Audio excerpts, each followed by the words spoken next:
Hey everybody, welcome to day 10 of VEDA. First we need to admire the curls. Yesterday I installed the pipe cleaners and they came out perfect. Oh my gosh. So let's get on with it. Today is VEDA day 10. And VEDA day 10 wants me to tell you about what is my guilty pleasure. Well, you guys ever seen that meme or that gif or whatever where it says, it's talking about book lovers, and it's like a book lover that tells themselves, I'm not going to buy any more books until I've read the ones that I have. And true book lovers know that's a lie. I love books. I love tangible, the smell of books and things like that.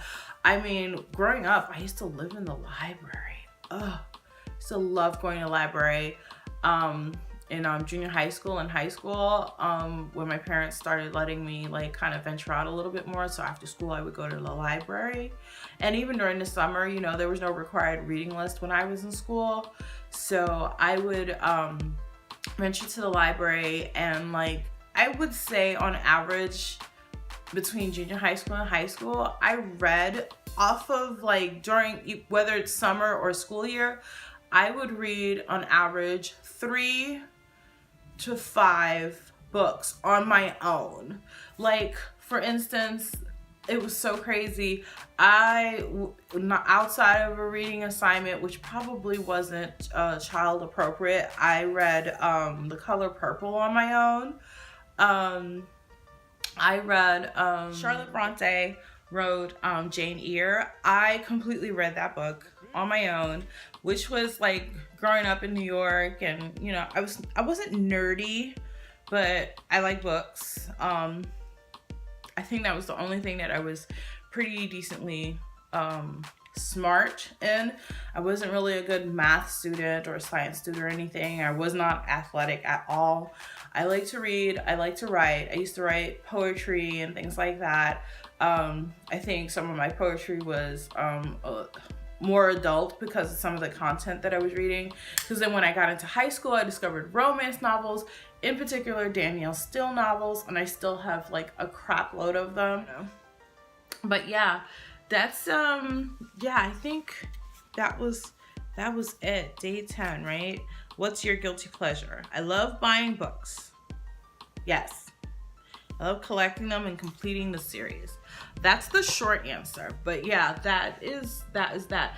And my husband's kind of the same way. I don't think he's obsessed with completing series, but he loves books as well. So it's oh, I have to get this book, so I have to read this book. And it's you buy these books with the intention of reading them, but then you keep falling back on the classics, the classics in your mind that you love so much, and you tend to read over and over and over again. But if I could recommend a book to anybody that's an actual classic, I just really loved Jane Eyre. I don't know what it was about that book that drew me to it. I think I was freshman in high school, freshman, sophomore maybe. And I read that book for the first time, and I was like, wow, this book is kind of really, really good. I loved how clean it was. Clean meaning the language wasn't difficult to get through. And then the story was just kind of just clean. It was just, it was just the right amount of romance, the right amount of suspense, that goes along with the story. That's one of my favorite classic books. I always had a difficult time reading Shakespearean stories because of the language. That, for some reason, reading Shakespeare wasn't my go-to, because I was just thrown off by the language, which is funny because when Oprah years ago had announced that she was producing Their Eyes Were Watching God, the film with Halle Berry, and this was years ago, and I remember I had to work the night that it was premiering. This is how old I am, and I had a VCR that my dad had bought me for my birthday one year, and I had to work that night, so I made sure to set my VCR to record. So this is before DVR, looking for your digital programming and stuff like that. So I had to set my VCR to record this movie. So anyway, when I heard this movie was coming out, I went and I got the book. And this is like when she announced the movie was coming out, it was like there was a long period of time that was passing through before the movie was coming out. So I was like, I want to read this book before the movie comes out. Now, the end of the story is I love that book. The other part of the story is that book was so difficult to read.